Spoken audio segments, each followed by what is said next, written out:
Madame, Monsieur, bonjour, merci de nous rejoindre à la une de l'actualité. Reprise des travaux ce jeudi de l'Assemblée populaire nationale en séance plénière consacrée aux questions orales adressées à plusieurs membres du gouvernement. 18 questions orales seront adressées à 7 ministres.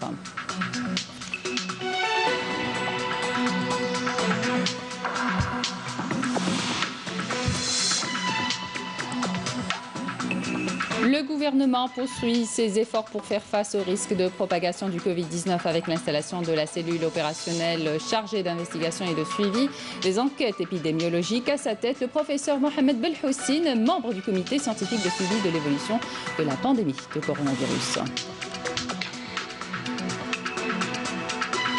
Le général-major Saïd Chengriha, chef d'état-major de l'armée nationale populaire par intérim, effectue aujourd'hui une visite de travail à l'école supérieure de guerre en première région militaire. Lors de cette visite, le général-major présidera la 13e session du conseil d'orientation de l'école supérieure de guerre. La vie reprend son cours progressivement dans la plupart des villes du pays. Plusieurs commerçants ont repris cette semaine leurs activités après plus de 2 mois de confinement, ce qui a impacté négativement leur travail. On ira faire le constat dans 2 villes algériennes, Ouargla et Béjaïa.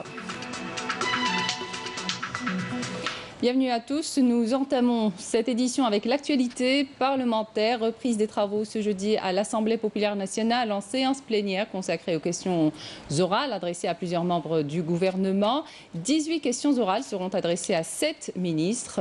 Ministre de l'Énergie, ministre de la Jeunesse et des Sports, à la ministre de la Solidarité nationale, de la Famille et de la Condition de la Femme, au ministre du Commerce, au ministre du Tourisme, de l'Artisanat et du Travail familial, au ministre du Travail, de l'Emploi et de la Sécurité sociale et enfin à la ministre de l'Environnement et des Énergies renouvelables. Le gouvernement poursuit ses efforts pour faire face au risque de propagation du Covid-19 avec l'installation de la cellule opérationnelle chargée d'investigation et de suivi des enquêtes épidémiologiques. Le professeur Mohamed Belhoussine, membre du comité scientifique de suivi de l'évolution de la pandémie de coronavirus, a été installé à la tête de cette cellule. La cérémonie d'installation a été présidée par le Premier ministre Abdelaziz Jarrad, qui a indiqué que la mise sur place de cette cellule intervient en adéquation avec la stratégie adoptée par les pouvoirs publics pour empêcher la propagation de la Covid-19, notamment en cette période sensible du début de levée graduelle organisée du confinement. Le général-major Saïd Chengriha, chef d'état-major de l'armée nationale populaire par intérim, a présidé une visite de travail à l'école supérieure de guerre en première région militaire. C'est ce qu'a indiqué un communiqué du ministère de la Défense nationale. Lors de cette visite, le général-major a présidé la 13e session du conseil d'orientation de l'école supérieure de guerre.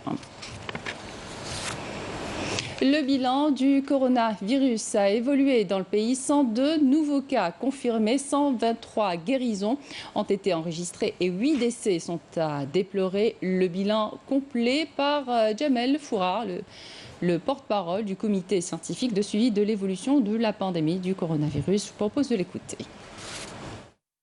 Au cours des 24 dernières heures, pour les principaux indicateurs, nous avons 102 nouveaux cas, 123 patients guéris, 33 patients en soins intensifs et 8 décès.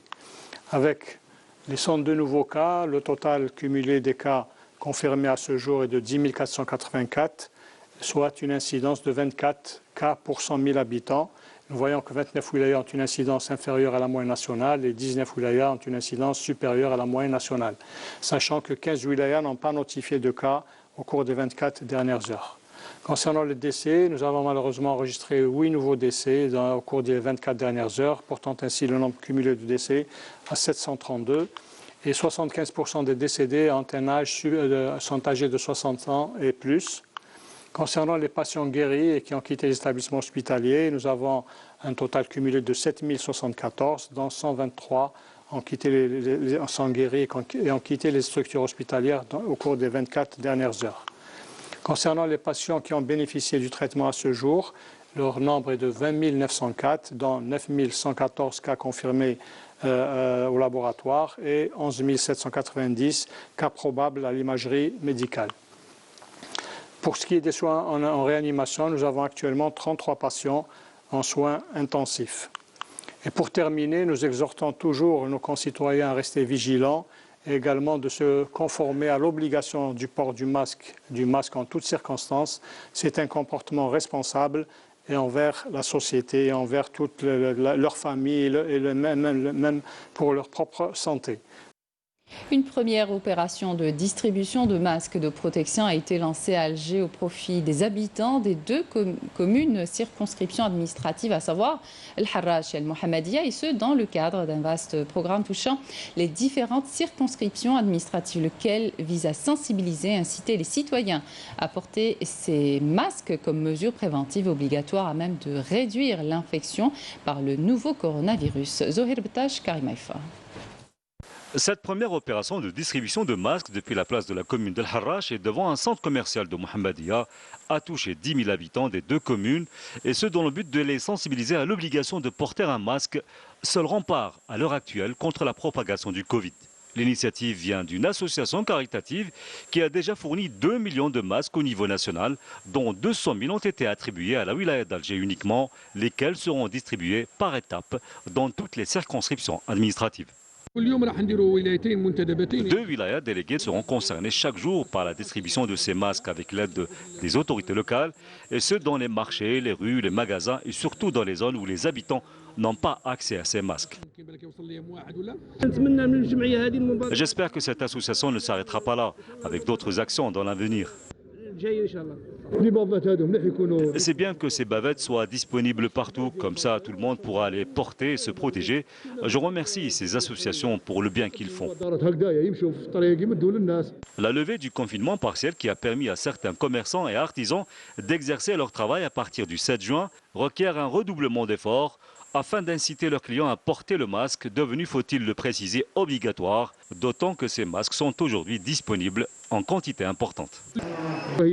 Cette opération se poursuivra pour toucher toutes les communes de la circonscription de Dar Beida les jours à venir, et je ne cesserai de demander aux habitants de ces localités de respecter les mesures encore en vigueur du confinement sanitaire. Cette opération entre dans le cadre de la levée du confinement partiel en cours depuis le 24 mars dernier pour permettre ainsi une reprise sans incident notable des activités commerciales. Des comités de suivi constitués des services du commerce, de la commune et de la sûreté nationale auront pour mission le contrôle et le respect du port du masque ainsi que de la distanciation physique, et mettent déjà en garde les commerces contrevenants qui pourraient être sanctionnés avec la fermeture ni plus ni moins de leurs locaux conformément à la loi en vigueur. La vie reprend son cours progressivement dans la plupart des villes du pays. Plusieurs commerçants ont repris cette semaine leurs activités après plus de 2 mois de confinement, ce qui a impacté négativement leur travail.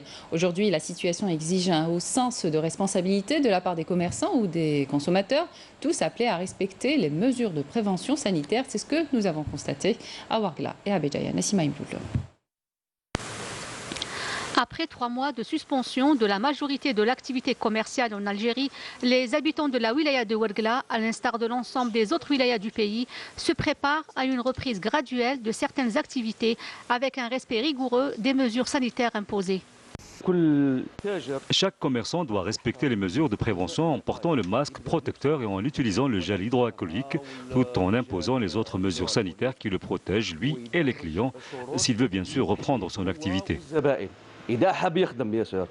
Chaque client qui entre dans le magasin, on lui donne le gel désinfectant. On a mis des affiches à l'extérieur du magasin indiquant l'obligation du port du masque protecteur et le respect de la distanciation. Bien sûr, pas plus de 3 clients dans le magasin.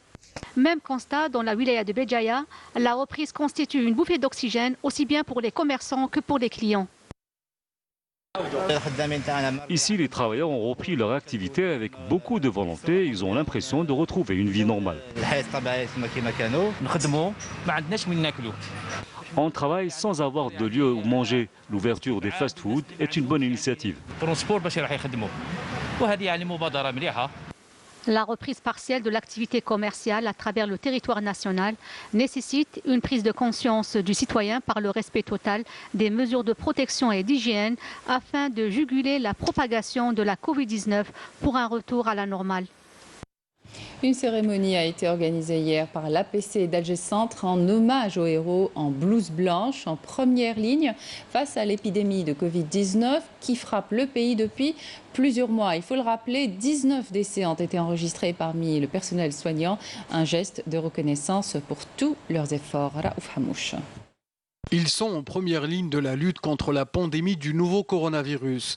Et depuis 3 mois maintenant, avec l'urgence sanitaire, ils mènent côte à côte un combat ardu et courageux afin de sauver la vie des citoyens. L'APC d'Alger Centre a décidé d'honorer ces femmes et ces hommes pour les efforts d'envergure déployés pour un seul but, venir à bout de cette pandémie. Nous avons encouragé les médecins pour donner plus pour les citoyens algériens et ça nous fait plaisir d'être là. Cette cérémonie d'hommage témoigne de la coopération entre les différents acteurs de la lutte contre la Covid-19. J'appelle tous les citoyens à continuer à respecter tous les gestes barrières pour se protéger de ce virus. Je tiens à remercier toutes les personnes qui nous ont rendu hommage aujourd'hui. Tous les fonctionnaires au niveau de l'APC d'Alger Centre ont été offrants avec le corps médical pour venir à bout du coronavirus. On voulait les féliciter, on voulait leur rendre hommage vivement ici en plein jardin le Houria. C'est que on peut dire c'est grâce à chacun de nous, à chacun d'eux qu'on a pu réussir à dépasser la ligne rouge. On a dépassé la ligne rouge du coronavirus Covid-19. Ils travaillent de longues heures sans répit. Leur vie de famille complètement bouleversée par la crise. Certains d'entre eux ont perdu la vie en tentant de sauver celle des autres. Une chose est sûre, ce sont les héros d'aujourd'hui. Le ministre de la Poste et des Télécommunications, Brahim Moubzar, a procédé à Alger à l'installation d'un groupe de travail chargé de l'élaboration d'une feuille de route visant la concrétisation des dispositions de la loi sur la poste et les télécommunications électroniques, notamment son volet relatif à l'itinérance nationale, le dégroupage de la boucle locale et la portabilité des numéros de téléphone. Je vous propose d'écouter le ministre. Cette réunion de concertation a vu l'installation d'un groupe de travail pluridisciplinaire qui va étudier les applications et les textes d'application de la loi 1804. La loi 1804 qui traite de ce qui est poste et télécommunications avait apporté beaucoup de nouveautés. Et des nouveautés dont la vocation est de créer une dynamique dans le marché de la poste et des communications électroniques, de veiller à l'encouragement de la connectivité sur le territoire national et d'encourager l'entrepreneuriat dans le domaine des TIC. Malgré la pandémie de coronavirus, Algérie Télécom poursuit ses efforts de modernisation du réseau Internet à travers la wilaya d'Alger avec le déploiement de la fibre optique FFTH de haut débit Internet au niveau de la nouvelle ville de Sidi Abdallah. Amel Bouarda.